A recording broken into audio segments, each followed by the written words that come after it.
Nós saudamos a todos com a paz do Senhor Jesus. Estamos de volta para mais um episódio do Bíblia, um Tesouro Escondido. Eu gostaria de saudar os pastores que estão conosco, pastor Fernando e pastor Diniz. A paz do Senhor. A paz do Senhor Jesus. A paz do Senhor Jesus. Amém. Bom, hoje nós vamos trabalhar um pouco o capítulo 24 de Deuteronômio. Nós estamos conversando aqui em off e identificamos acho que 2 pontos que nós podemos trabalhar nesse capítulo. Eu gostaria de ler o primeiro texto, pastor Diniz, e de passar a palavra. No capítulo 24, versículo 8, há uma orientação, mais uma de tantas que o Senhor deixou registrada.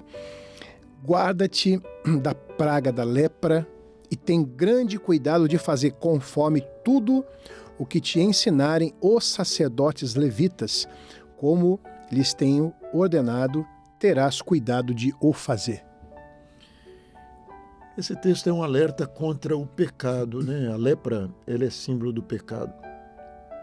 Era uma doença, hoje conhecida como hanseníase, ela ia deformando a pessoa e tirando a sensibilidade da pessoa. Isso é o que o pecado faz com o homem ainda hoje, né? A doença é a mesma. E ele diz aqui que eles deveriam ter cuidado para não ficarem leprosos, ouvindo o que diz o sacerdote o levita. E o cuidado hoje que o homem deve ter para não ficar leproso é ouvir o que ensina o sacerdote, a palavra de Deus. Quais são os preceitos, quais são os ensinos.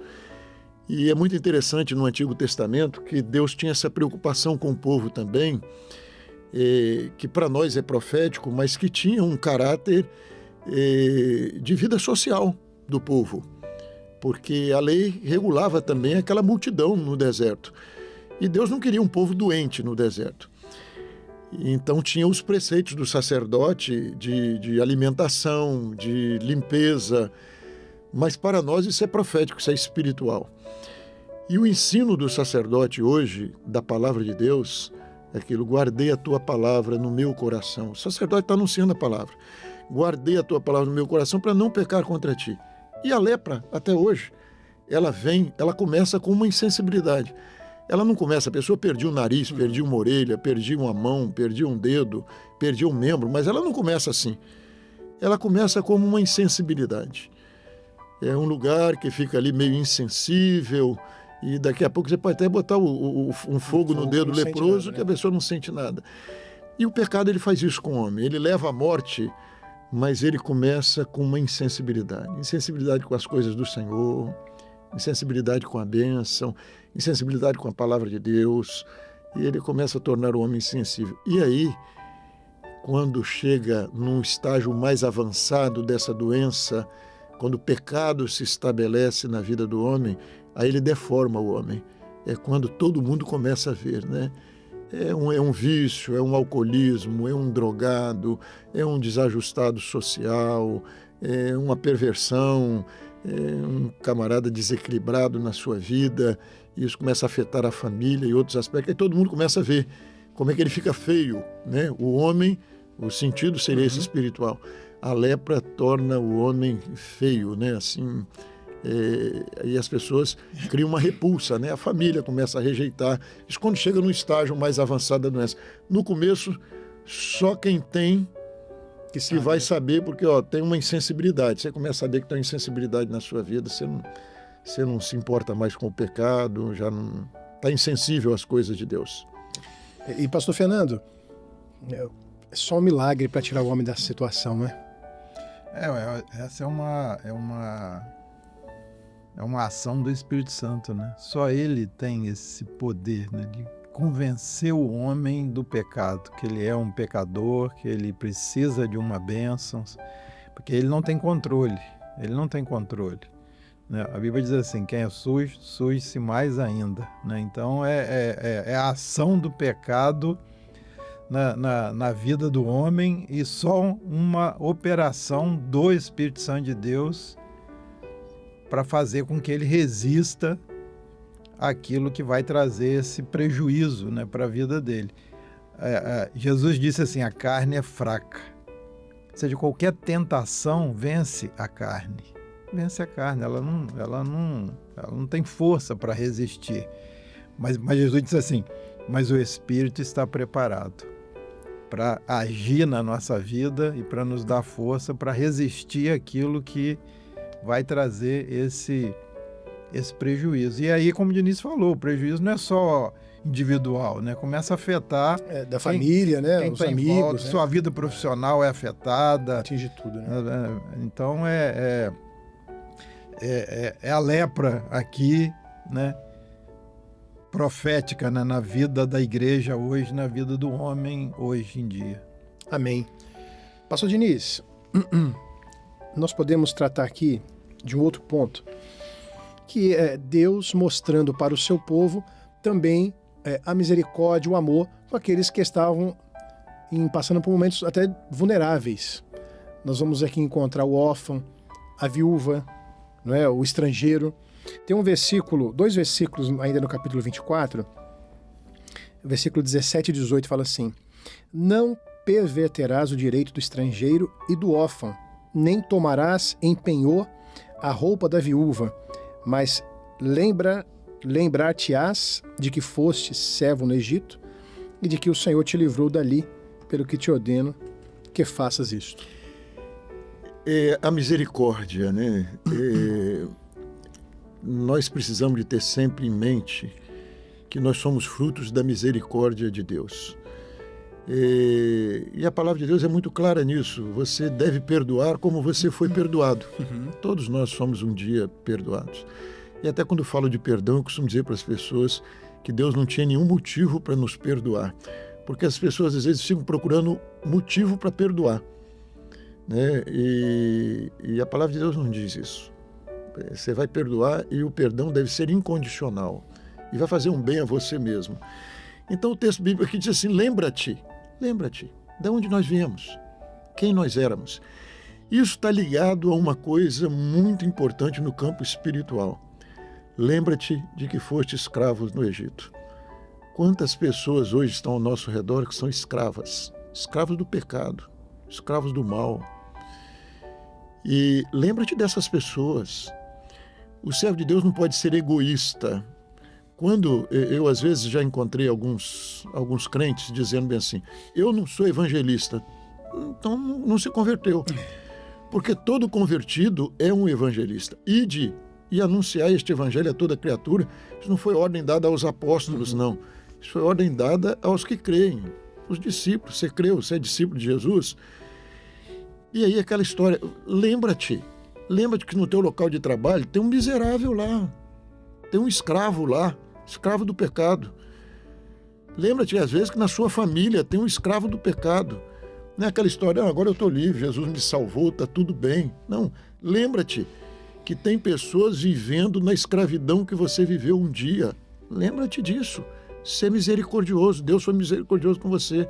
Deus te tirou dessa escravidão. Agora, você, lembra-te dessas pessoas na sua oração, no seu testemunho, e quando tiver oportunidade, fala para eles de Canaã, fala para eles do que Deus fez na sua vida, de como Deus transformou sua vida e te libertou do jugo de Faraó. Glória a Deus. E há também aqueles de alma órfã e viúvas, né, pastor Fernando? E a gente vê essa preocupação na igreja do primeiro século. Quando a igreja começou a crescer, né, veio a primeira mensagem de Pedro, 3.000 vidas, né, se converteram, depois a segunda, mais 5.000, e aí no capítulo 6 narra uma reclamação, uma murmuração que as viúvas dos estrangeiros, né, estavam sendo desprezadas no ministério ali. E aí vem a orientação dos diáconos, né, para servi-los, para assisti-los, para cuidar deles. Então você vê a preocupação do Senhor com aqueles que estão chegando, com aqueles que, né, precisam da nossa, de estender a mão. Isso que o Diniz colocou, lembra-te, né? É porque um dia nós fomos e Deus usou alguém, misericórdia do Senhor, né? Fez alguém um instrumento para nos resgatar, né? Éramos estrangeiros, mas hoje nós temos uma uma nova identidade, né, que o Senhor nos deu, e a gente vê essa preocupação clara na vida da igreja primitiva, quando os diáconos ali são levantados para esse importante negócio, diz a palavra do Senhor, esse importante negócio que era essa assistência daqueles que estavam sem assistência. Amém. Pastor Diniz, mais alguma consideração no capítulo 24? Não, eu ficaria nessa parte da importância do homem lembrar da sua salvação e servir o Senhor com gratidão, né? E a gratidão anuncia a sua gratidão, fala quem é esse Deus, o que Deus fez por você, é testemunho, servo de Deus. E não te esqueças de nenhum dos seus benefícios, né? Alegria da salvação, quando nós não podemos nos calar, né? Os apóstolos dizem isso lá diante das autoridades. Nós não podemos nos calar acerca daquilo que nós temos visto, daquilo que nós temos ouvido, que Deus fez, está fazendo por nós, porque não é só o que Ele fez, não. Você está de pé hoje, é a misericórdia que está sobre a sua vida. Deus está sendo misericordioso. Bondade e misericórdia me seguirão, né? Me seguirão. Se você tem isso na sua vida, demonstre isso no seu viver. O servo de Deus precisa de ser feliz, ter alegria da vida, da salvação. O servo de Deus não pode ser uma pessoa triste, mal-humorada, amargurada. Isso é um mau testemunho. Se é no seu local de trabalho, você tem de mostrar que você tem a paz do Senhor. Você dá a paz do Senhor para os outros porque você tem essa paz. E quando você tiver oportunidade, fale dessas coisas, anuncie essas coisas. Porque afinal nós servimos ao príncipe da paz, né? Imagina, o principado está sobre os seus ombros, ou seja, aquele que ordena a paz é o nosso Senhor. Então, você tem de lembrar disso. O texto aqui é, você lembra dessas coisas. Lembra dessa graça maravilhosa. Lembra que você foi escravo. Você lembrar isso todo dia, rapaz, você põe um sorriso. É motivo de gratidão para sempre. Rapaz, você lembra de onde você saiu, rapaz. E o crente não pode ser um murmurador, né? Como o povo de Israel às vezes foi no deserto. Você não pode ser um murmurador, não. O maná está caindo, está brotando água da rocha. Deus está te sustentando. Lembra-te disso e fala disso. Fala do milagre. Pastor Fernando? Exatamente. Isso é a nossa forma de vida, né? É a nossa forma de vida. Amém. Anunciar ao mundo aquilo que Deus fez na nossa vida. E a nossa glorificação maior, né? Ela é porque Ele nos salvou, né? Isso que é o grande, a grande bênção, o segredo da vida do crente feliz é porque Ele me salvou, é porque Ele nos deu a salvação. Ele nos dá coisas aqui, abre portas, né? Acrescenta alguma coisa, opera na saúde, mas nós não servimos ao Senhor por isso. Nós servimos ao Senhor porque Ele nos salvou, Ele nos resgatou, éramos estrangeiros, Ele nos resgatou, nos deu uma nova identidade e está nos conduzindo para uma vida eterna com Ele. Então esse é o motivo da nossa alegria, da nossa gratidão, da nossa glorificação a Ele todos os dias. Amém. Então nós encerramos aqui este episódio e quero deixar aqui um abraço fraternal a todos que nos acompanham. E a paz do Senhor, pastores. Até o próximo episódio. Paz do Senhor Jesus.